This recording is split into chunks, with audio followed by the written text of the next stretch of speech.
Hello everyone. Today we have Pantita as our host. Pantita will be joining Chulalongkorn University very soon, and previously she's been at University of Warwick and at the University of Calgary, and today she will be talking about some of her work on machine learning she did while in Calgary. So yeah, thanks, Pan. Okay, thank you very much, Márika, for the introduction and also the invitation for giving the talk here. And thank you for letting me starting this a little later to accommodate for the time differences. And as you said, the work I'll be talking about here is actually the one I did during my PhD at the University of Calgary with Dr. Barry Sanders and in collaboration with Dr. Peter Wittek. So that is to say that whatever I'm talking about is going to be a little dated. So you can see all the details in the references I'm given here. As you can see, like the latest one is 2019. There are probably other more cutting edge things now up on archive or in publication. And also, if you have ever seen Barry's talk, a lot of the things you will be seeing here is probably already in those talks. So if they sound familiar, that is the reason why. Okay, so maybe we should get started. Okay, if this control looks a bit wonky, is because I suddenly realized that the keyboard doesn't really work, so the mouse is going to be a bit wonky here. I do apologize. So as the title mentioned, we're looking at machine learning as applied to adaptive phase estimation. So it's a phase estimation in the context of quantum metrology. So here we're trying to devise a measurement scheme that improves the precision of phase measurement. And it's improving in a very particular way. So you probably have heard from statistics, or if you're familiar with quantum metrology itself, if you put in more resources, or if you repeat the measurement, let's say, so that's one way of increasing the resources that you use in a measurement, the precision of your estimate would already improve. And it scales normally as 1 over square root of your resource. So in quantum metrology, the resource is usually given as the number of particles. So here we put that as n. So the uncertainty would scale as 1 over square root of n. You see that from the central limit theorem. But in the case of phase estimation, and if you're using, say, passive interferometer, such as Mach-Zehnder interferometer, and if those particles are in a particular entangled state, you can improve this precision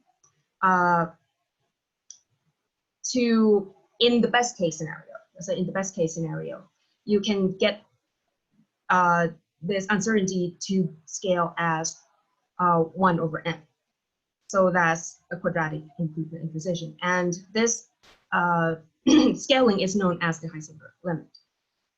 So what we're doing here is we're trying to get this power loss scaling to increase, basically, or decrease, depending on whether we're talking about uncertainty or precision. So that's the way we're looking to improve the precision, which you can say, well, why don't we just increase the resource that we're using? And that's usually what engineer would do in the normal daily circumstances. But say if you're working at the very limit of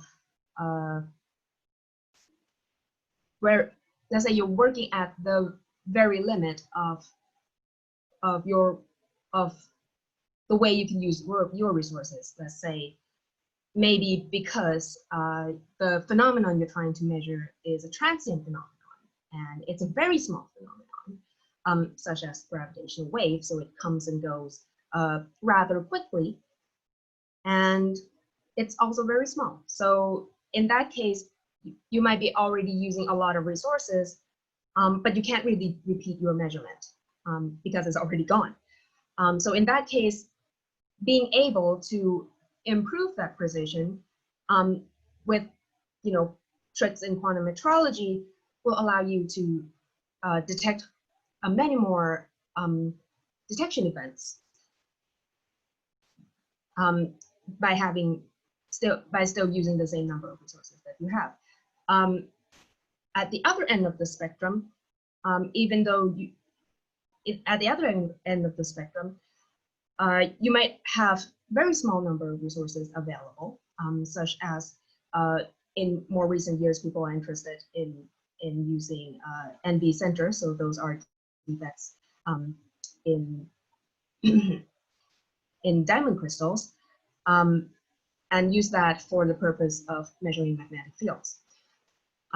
In that case, of course, you don't have a lot of NV centers lining up close to one another. So in any spatial position, you have very limited number of resources that you can use. So being able to exploit their quantum properties would improve your measurements without having to try to pack all those NV centers close together and then have to contend on what comes up when you try to pack defects inside a crystal close to one another. Okay, so that's the motivation behind why we do quantum metrology. Now let's go to the kind of particular quantum metrology setting that I look at, which is the adaptive quantum metrology. So in this case, instead of using all the n particles together in the measurement all at once, as you might do in gravitational wave detection setup, for example, we split those n particles into bundles, and we put one bundle through the system that we're trying to measure at each time step. And we detect those bundles and then use the results from those detections to perform a feedback loop on controllable degrees of freedom inside the system that we planned in beforehand, and tweak that controllable degrees of freedom before the next bundle comes in. And then after all the n particles are used up, then we do an inference on that controllable degrees of freedom to figure out what is the unknown parameter we're trying to measure. So that's the idea of how adaptive quantum metrology works. We apply that to the particular case of adaptive phase estimation, and our goal is to devise a quantum-enhanced adaptive phase estimation scheme, but imposing some practical constraints on the scheme. Well, first off, we're looking at the case where noise is present. And in this particular case, we're thinking about noise that affects the phase shift that is inside the system, because we're looking at phase estimation. So the noise that is going to matter in this detection scheme are going to be the noise that affect the phase shift. We're looking at n that can scales up relatively large, and that's because we're looking at how our scheme is going to scale, not necessarily because we're fixating on going to a particular n. We just would like to see how high we can go at a particular n and what kind of difficulty we're going to face as we scale up. We're also looking at a case where we don't really have a knowledge about the phase shift beforehand. This is not necessarily true when you apply this in an actual physical system. You might have some knowledge about what kind of range you have on the phase shift. We just, because we're doing this in a simulation, we're not really attaching this to a real physical system. We kind of go, okay, let's say we don't have any knowledge yet. And we're looking at this from a quantum control perspective as well. So we're saying, well, in the real scenario where we're performing control, we don't necessarily have complete knowledge of the quantum dynamics that we're trying to control. So let's look at the situation where they don't necessarily have the knowledge of the noise, which is usually the assumption when people are doing robust quantum control. They have the model of the noise, but let's ignore that in this case and see how we're doing. And so to summarize what we find really early on in this talk, but of course we'll go into detail later. So the one thing we did is we combined a data-driven control framework with quantum control, so that we can do control on our quantum system without entirely relying on the model of the noise inside our system. And we devised a learning algorithm that can generate the control procedures for us, and we're also able to break the standard quantum limit with that. And to study how this kind of model-free control procedure does in comparison to like existing model-based procedure, we kind of invented a test and see how it does and in different criteria in comparison to the model-based procedure that already exists on the very same system, with slightly different ways of performing control. Okay, so let's go to the first point in the talk, which is how do we do data-driven quantum control. So quantum control in the, I would say, a broadest definition would be to steer controllable degrees of freedom so that the quantum dynamics yields a desired observation. So the implication of that is that we're controlling the quantum states through the control of the quantum dynamics, except that you can't really measure a quantum state, so trace this trajectory without performing a measurement on it, which kind of complicates things, because then, well, if you perform a measurement, there is some kind of jump. So that's why we kind of like this definition better, because it's based on something that you can measure and look at. Such as if you're doing quantum chemistry, the desired observation might be the yields of the chemical reaction that you're looking for. Or in quantum computation, it might be some benchmarks that you would like to see. Might be a complicated benchmark, but it might still be something that is measurable. And of course, in quantum metrology, usually it would be the precision that we want to look at, but also at the accuracy of the measurement system as well.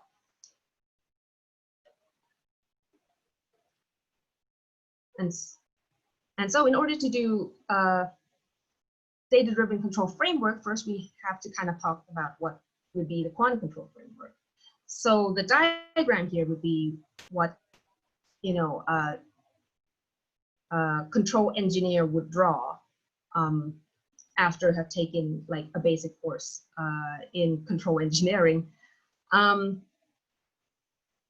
So a control engineer diagram in its most abstract and simplified form actually would only have like two boxes. There can be details inside the box, but the two boxes essentially consist of, one is the controller. So essentially what it does is it's a specialized computer that contains an algorithm that we call a control policy. And what it does, it controls the plant. So the plant is essentially everything that includes the quantum system, includes the electronics that is controlling the quantum system, includes the measurement system and the computer that's attached to the measurement system that's doing the computation on the measurement results and such things.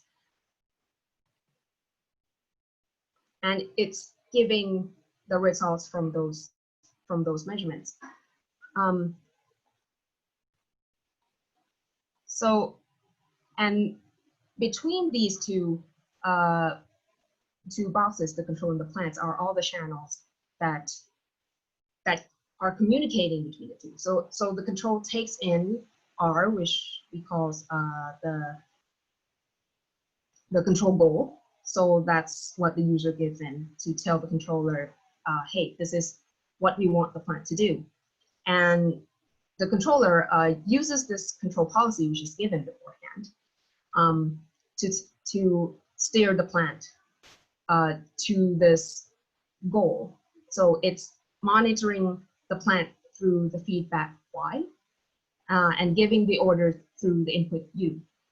So in this diagram, the orange line are strictly classical signal, but the purple line, we allowed for it to be a quantum signal, although it can also be classical signal as well. And the Z there, we put it there separated from the Y because it can be the signal that's give out at the end of the control episode, kind of as to tell what kind of performance the plant is doing towards the end of the control episode, or it can be given out during the control episode as well, depending on what you're doing. So this is kind of a reminder for people who already know how the control policy is done. So how you devise a control policy for the controller is that the first step you have to create, or how to, well, you might create may not be the right word actually. You kind of have to figure out what the dynamic of the plant P is. So usually for us physicists is writing down what the first principle model is, kind of writing down what the description of the physics inside the plant is. And then we define what the performance function that we're interested in from the plant is. Well, in the case of metrology, we're interested in precision, so that would be the function that we give there. So implicit in that performance function there is the dynamic of the plant.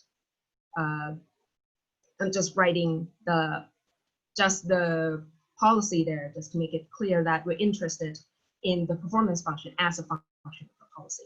And then once you have the dynamic, once you have the performance function, then you put it into an optimization algorithm so that it figures out what is the best, what is the optimal policy for this particular dynamic, for this particular performance function.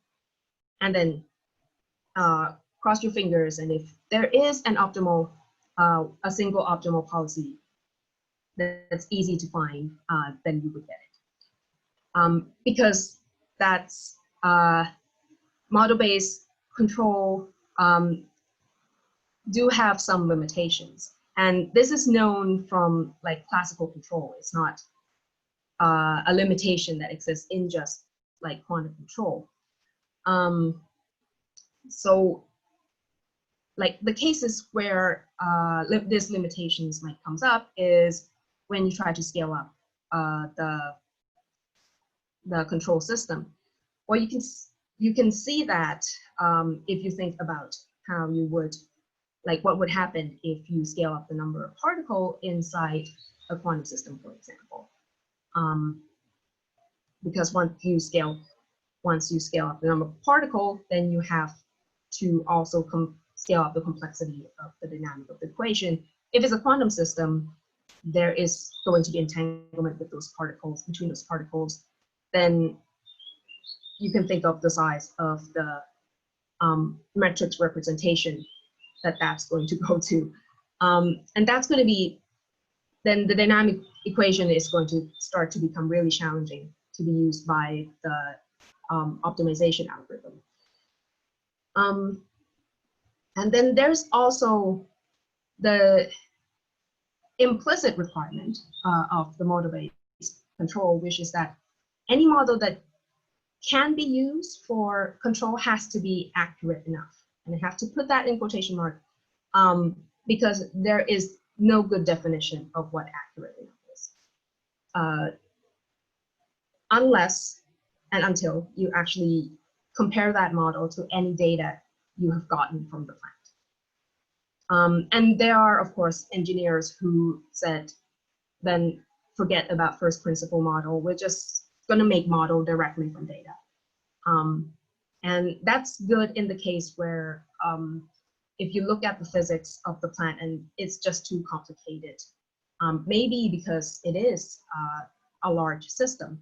So they can't really rely on just writing down all the equations of the physics and just like, nope, we're just going to look at how the output of the plant responds to the input of the plant, and that's it. So that's one way to do a model.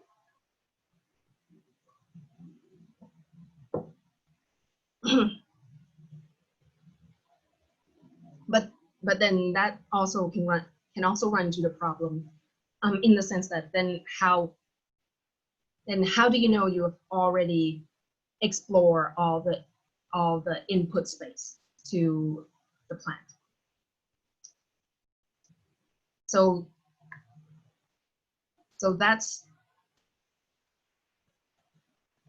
I would say that's like the accurate enough problem is something that there's no good answer to, I would say.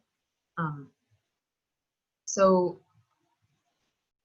that's why these are the questions that, or rather the challenges that people are always going to look into in control. And in the case of quantum technology, if we are only relying solely on model-based control, what I see is that this might become a problem when we're trying to scale up quantum technology towards where we might be able to compete with classical technology. Simply because, like I said, we have entanglement, and we might run into things like crosstalks and things like that, where modeling all those things and all those noises might hinder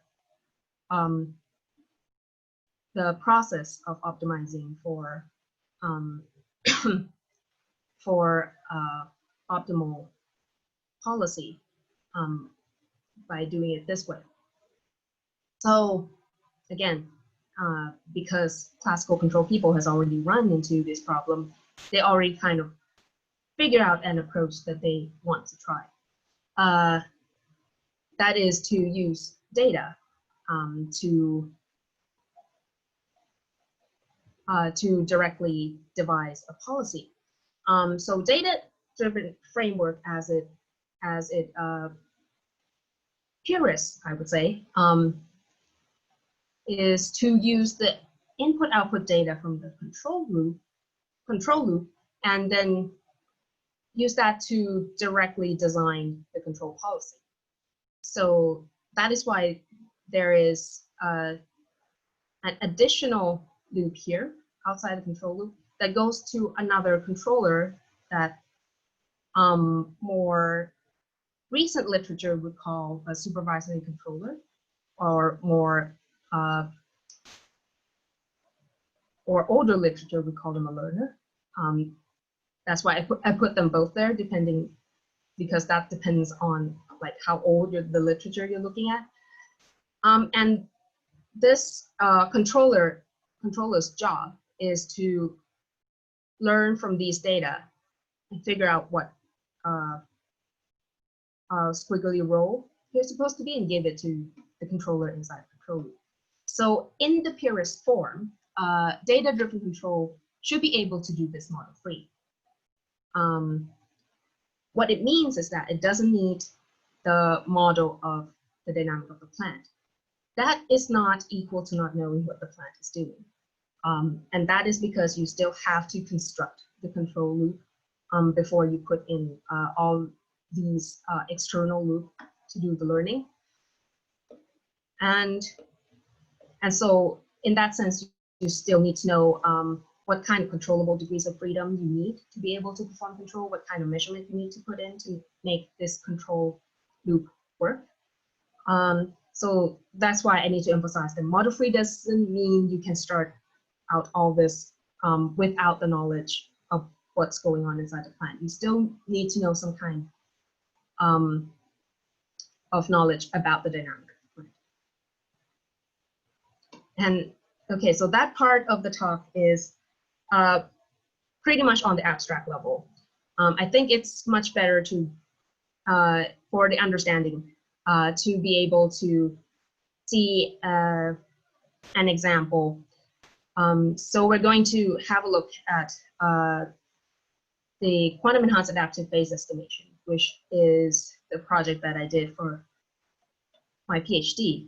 And it's actually the phase estimation scheme that I used here is actually the Mach-Zehnder interferometer, which is something that I'm pretty sure everyone here is pretty familiar with, because it's simply a Mach-Zehnder interferometer with one unknown phase shift in one arm.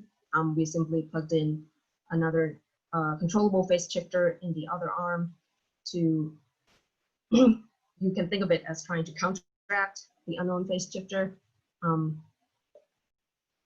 And over here at the input, we have the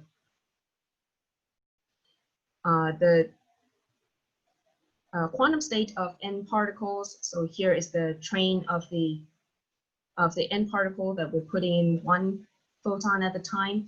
And the detection here we're doing in a simulation, by the way, not in an experiment. The detection here that we're doing is the single photon detection. So the information we're looking at is which path is the photon coming out. And that information is fed to the controller, who use that to figure out what kind of changes it needs to give to the controllable phase shift here. So that's the feedback control that we're doing over here.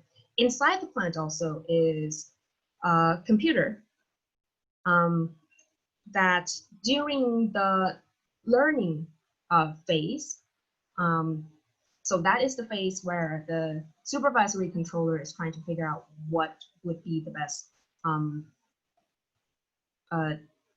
control policy.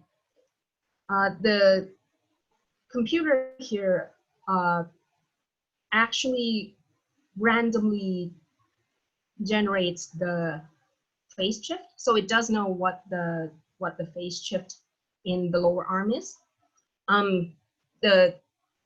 Of course, the controller doesn't know, just the computer here that knows. But it also knows what the value of the controllable degrees of freedom here at the end of the feedback loop. So that's the number that we use to infer the unknown parameter here. So it uses that difference to see how accurate the estimate is, and gather that information to look at the precision of the estimation scheme. So that's the way it quantifies the precision that's associated with that particular policy. And that's how it knows if a policy is good or not. And that's how it tells the controller how good, the supervisory controller, I should say, how good a controllable policy is.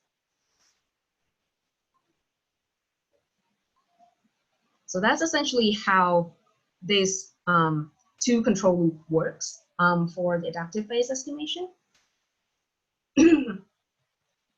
But before we go into like how the learning actually works, one thing I should point out, and this will become clear why this is important a bit later, is the input state to the adaptive phase estimation. So the psi n here. So we used to call this state Weismann-Killer state for a while after Howard Weismann, because we found this first in a paper by Weismann and Killer, before we found out that this state was actually proposed by a lot of people, because it's I should say a family of state that is optimal when you have finite number of particle and you look, I would say finite number of particle, and you're looking at a phase interferometric phase estimation problem.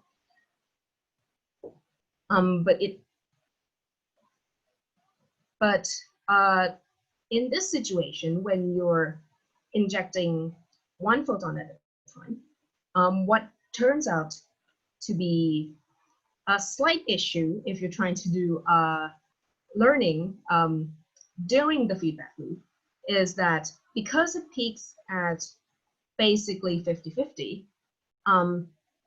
you can't really do any kind of learning during the task, because as you can see here, it kind of looks like a truncated coherent state. If you plug out one photon from the state, it pretty much keeps this shape. So every time you're trying to figure out what's the probability of getting a photon up here, say path 0, a photon out here, say path 1, it's always 50-50. Say that you ignore like all the previous information about the path X, about like the photon coming out in the last time step. So that kinds of guide us towards what kind of learning or control that we can do here, because there are a lot of techniques that you can use to actually devise a policy through use of data or through use of machine learning. A lot of them would require that you have some information in between the feedback. But one technique that doesn't require that is called policy search. So essentially in policy search, what it does is that there are two things basically that you need to do. Is that you need to know a bit about your control task, just enough that you can assign a mathematical representation of your policy, and then after that you just need to optimize the parameter to your policy. So this kind of technique is used in robotics, and that is because in robotics a lot of times, similarly to what we're doing here, they don't necessarily know all the parameters of the environment they're going into. Like in our case, we don't know what the unknown phase is. So we don't necessarily are able to describe the dynamic in all the details. In robotics, they have the same problem. They also don't necessarily know how to reward the actions of the robots. So in the same way, we have 50-50 chance of photons going in one way or the other. They have similar problem too. So usually if they run into this kind of situation, they might go, okay, let's use policy search as the way to do learning. And that is essentially what Alexander Henschel did. So Alexander Henschel is very previous PhD students who kind of comes up with what would be the best policy structure for this particular problem. In terms of the structure, like the representation itself is kind of obvious here because you only have two possible outcome from your output. So a binary decision tree is the obvious choice to go. But a binary decision tree still means that you're going to get a pretty large number of parameters, actually exponentially large number of parameters. What Alex is kind of comes up with is that, well, we can actually still reduce that number down. And we can reduce that by simply saying, well, if it goes to 0, well, if the photons go to path 0, we just subtract out a phase. If it goes to path 1, we add a phase. And this can be the same phase. All we have to do is parameterize this using the depth. So then the parameters of the policy goes linearly with the number of particles. That makes it tractable for the search algorithm. In particular, he was looking at particle swarm optimization. It did stagnate at n equals 45, as I will show you briefly later. But that's much better than having to search through the exponentially large search space. So I did try to improve that by devising a noise resistant differential evolution. We were able to go to n equals 100 with that. But it did require a couple of tricks to actually make differential evolution does that. We also looked into what stochastic hill climbing would be able to do. So stochastic hill climbing is a greedy algorithm, unlike differential evolution and particle swarm optimization, which are global algorithms. So they work for non-convex problems, which if you have non-convex problems, these are the only things you can use. Or you can do a random start with greedy algorithm like this. You would have to do random start multiple times. But if you use like global algorithm on like a convex problem, you're just wasting computational resources essentially. So we kind of test stochastic hill climbing just to make sure we're not wasting resources unnecessarily. Okay, so once we have something we can use, the next thing we did was to, of course, compare the model-free method that we have with a model-based method. How and on what criteria are we going to compare them with? Again, I did look into what control engineering does, because again, those people are the people who has done this kind of comparison before. They do devise policies through various means and then try to pick the best one. As it turns out, they don't really use criteria that matters to adaptive phase estimation. Performance is always the first one. Of course, performance is the one that matters the most. But then after that, we don't really care about the criteria that control engineers typically care about. So we kind of have to figure out on our own, what do we actually care about in this case? So one thing that people in quantum metrology do care about, of course, is robustness. We don't want our system to, excuse me, we don't want our system to fail in the sense that it goes to standard quantum limit if there's just a bit of noise injected into the system. So that's one thing we want to look into.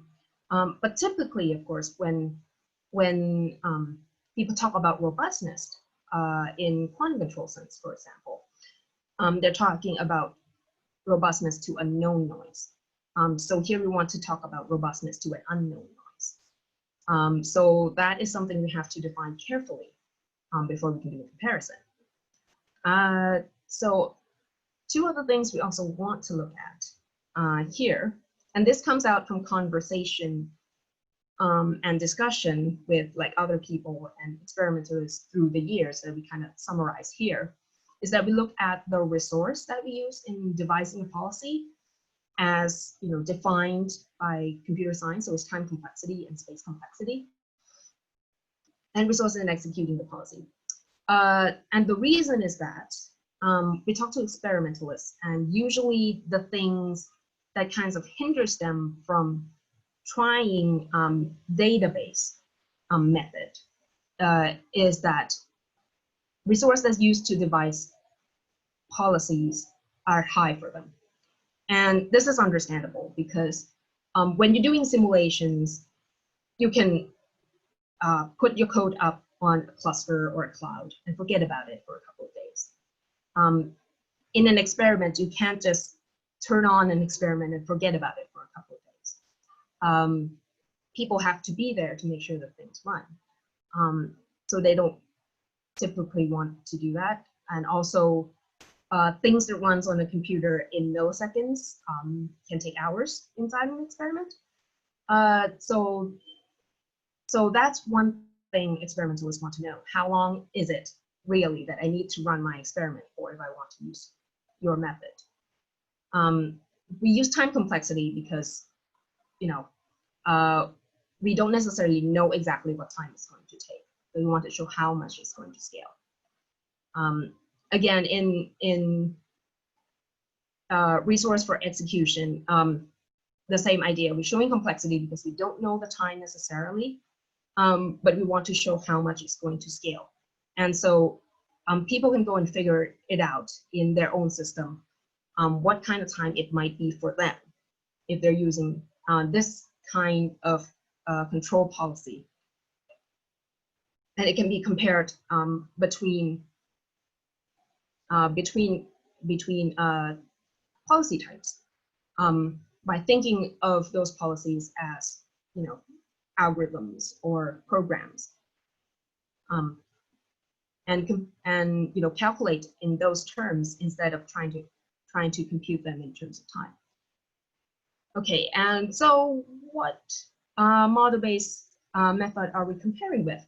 So actually, we're comparing this with the one by Dominic Berry, Holmes, Weisman, which is not the most cutting-edge method, but is the one that we based our method on, because essentially it's the same setup that we work with.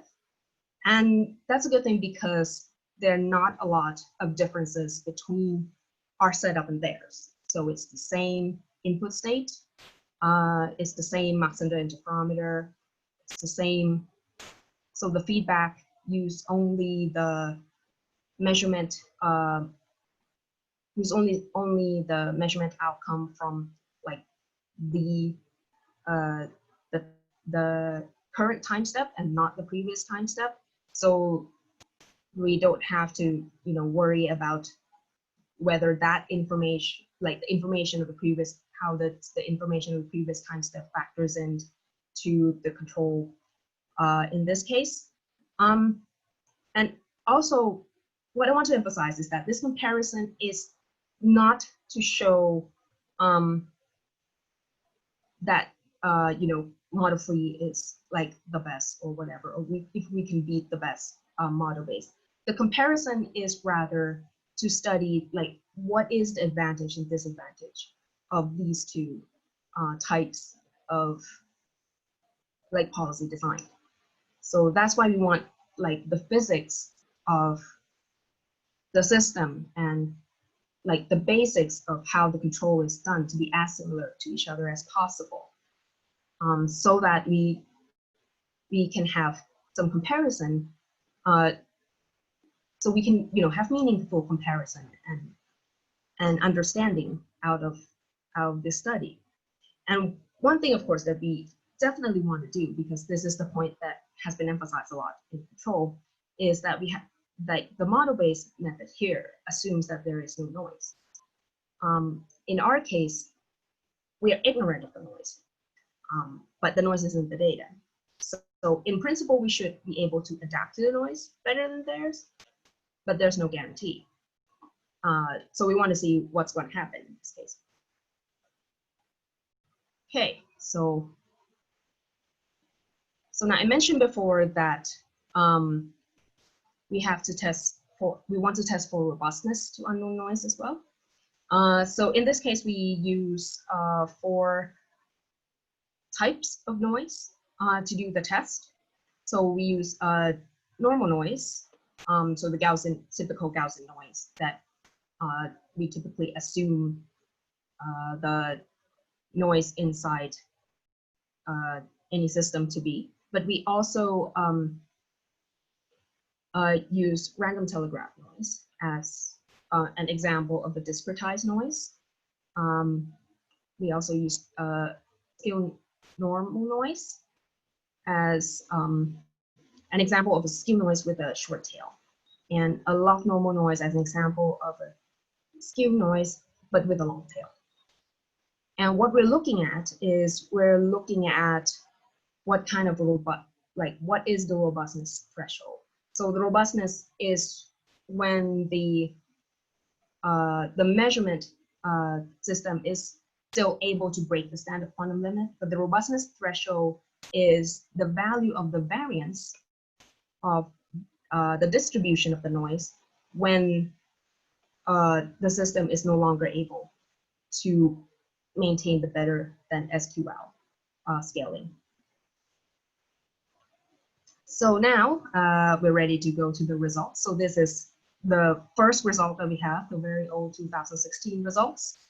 That's showing us that we have the learning algorithm that is able to break the standard quantum limit up to n equals 100. So this is a log-log plot. That's why it's linear and showing that we're scaling better than this line here, which is the standard quantum limit line. Also, and I was going to say experimental, but it's a simulation. It's experimental in the sense that this is from a product state, so it's not generated through calculation or anything like that. It's from optimization of product state. So we test this with some low noise and low level of loss to show that indeed the state is loss resilient, because it's kind of like a truncated coherent state, and also we are noise resistant. And I want to show you this first because this shows the detail of what we're looking at here, because then once we go to try to look at robustness, there's a lot of lines. But as you can see here, once we start adding noise, it's not a nice, kind of one straight line anymore. You can kind of see that at the low end, it's a separate line here, and that's expected. The scaling that we're looking at is at the high end up here, towards n equals 100. That's where we're interested in the scaling. And this is more obvious when you look at the Bayesian control.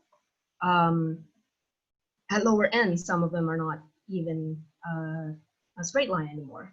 But at the higher end, they're still straight line, and they're still breaking standard quantum limit. And it's more obvious when we look at the scaling that comes from fitting the data to the line here. And what I would like to point out, which at first is really surprising to me, still quite surprising to me, because if you're in quantum metrology, what you've always been told is that an amount of noise, we're never really sure how high the noise has to be, but some amount of noise would lead to standard quantum limit. In our case, as you can see here, we are going by 2 squiggly p here. So 1 would be the standard quantum limit in this case. But standard quantum, like to reach the standard quantum limit, threshold is about 3, like the variance of 3. That's about 2 pi. That's unreasonably high in my opinion. So that was the first surprising thing that I found from the data. The second surprising thing is that the Bayesian method is doing equally well, if not more so in certain cases, like the normal noise. So again, I want to reiterate that the Bayesian model-based case have no knowledge of the noise. It doesn't take noise into account, but it's doing fine. The learned policy also is ignorant of the noise, but it does see the data of the noise. But it's not doing any better. So that leads us to kind of hypothesize that actually what gives us this high number of threshold is probably the input state that we were talking about, that Weismann-Killock sign state that we were seeing that looks like a truncated coherent state probably has something to do with this. Although we didn't have time to really investigate into detail whether this is true or how we can investigate whether this is true. So we kind of leave that as a hypothesis up in the air. I also would like to point out that, remember when I pointed out that we have to reduce the number of parameters for our policy so that it becomes tractable to the search algorithm. This is the sacrifice we have to make. So we are actually doing worse than the Bayesian method. And because the Bayesian method holds the model of the state as they're doing the feedback. So in some sense, they're more generalized than we are. And that's why we're doing slightly worse.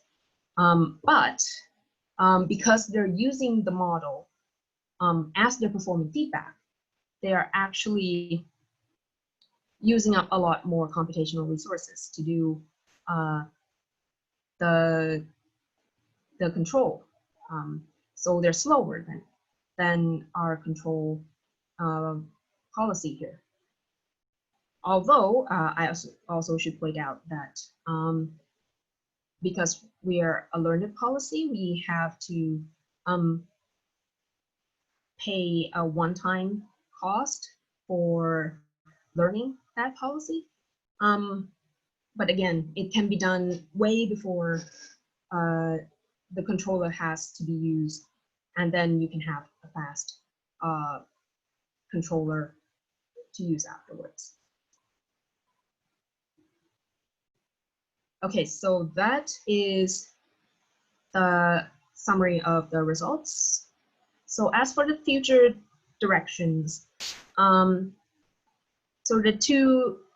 there are actually a lot of future directions that comes out of this project, but the two things I would like to talk about roughly before time runs out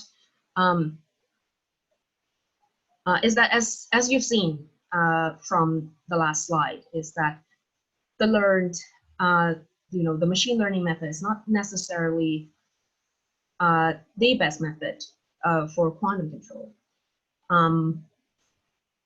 So the obvious question to ask is then, so what is the characteristic of the problem where learning might be the better choice than the model-based one? Well, you may say, obviously, in this case, the problem is still easy enough that a model-based control can be created. So maybe that's the first obvious answer, is that maybe ML is more suitable for a much more complex problem. But I also think there might be other characteristics that that are conduit to the use of ML, but we haven't figured that one out yet. The other thing is that when we're talking about comparing model-free and model-based, as if they're two like completely different categories of things that are mutually exclusive to one another. But in reality, they don't have to be. You can combine model-free and model-based control with one another. People in classical control have done so. And that's probably the next step to go. If we're thinking about pushing quantum technology, and that's because, as you've seen from the last slide, that although the model-free method can give you faster control, it does require a large learning cost. And again, if we think of this from an experimentalist perspective, that cost may not be something that they can actually give. On the other hand, the model-based method doesn't have that cost. That's because they're dipping into the knowledge of, you know, people, physicists, engineers who has already worked on the problem already. And by combining those, the purpose is to reduce the learning cost while still maintaining some flexibility through the use of data. And that might be like the middle way that we can go to, you know, kind of push the quantum control method forward. And that would be the two things that I want to say before I end this talk.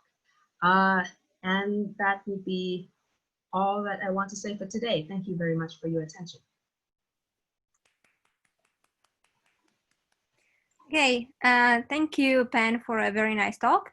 Do we have any questions? If you have a question, just please unmute yourself and ask.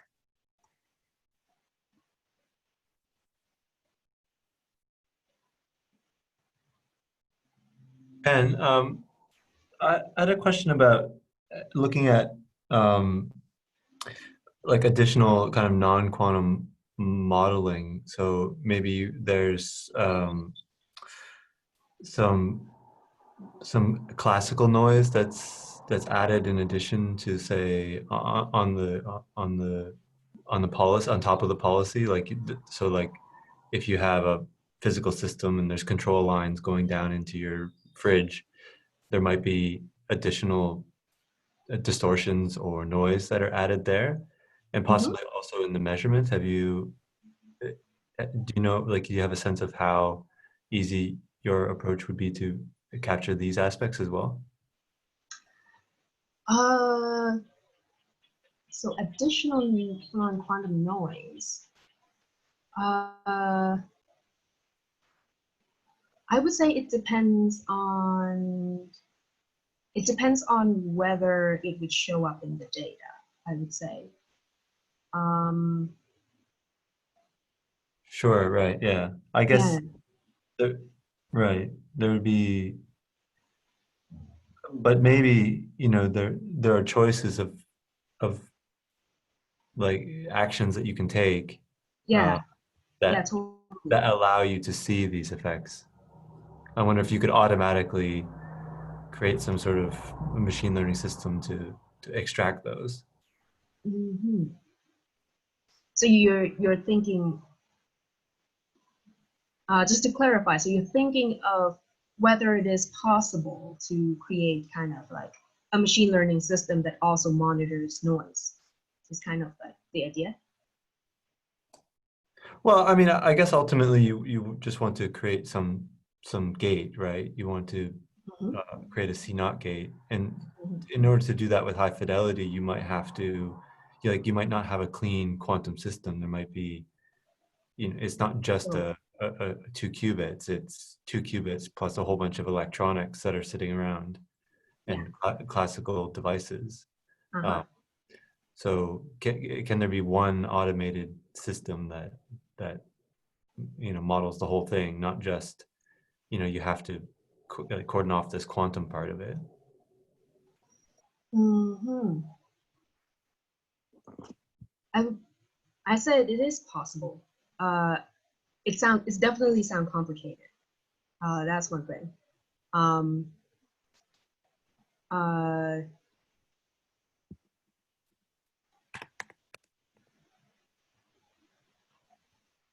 Yeah. Yeah, I guess. I mean, I would say, yeah. I'm kind of gone silence there because that is a very interesting idea, and my brain is starting to go because yeah, because if there's that those kind of classical noise would kind of show up in the state, right? A little bit. Yeah, State. I think so. Yeah, I mean, one shot or one one copy you might not be able to distinguish it, but so you'd have to do many things to distinguish these things. Or I was thinking it might also be the other way around as well, that if you monitor the noise, you might, I don't know, you might get some information of how to control your state. Yeah. Yeah, that's kind of like some ideas that's floating around as I'm hearing you talk. Thank you. I hope that's helpful. Yeah, thanks. Do we have another question? Okay, in that case, thanks, Pan, once again. Thank you.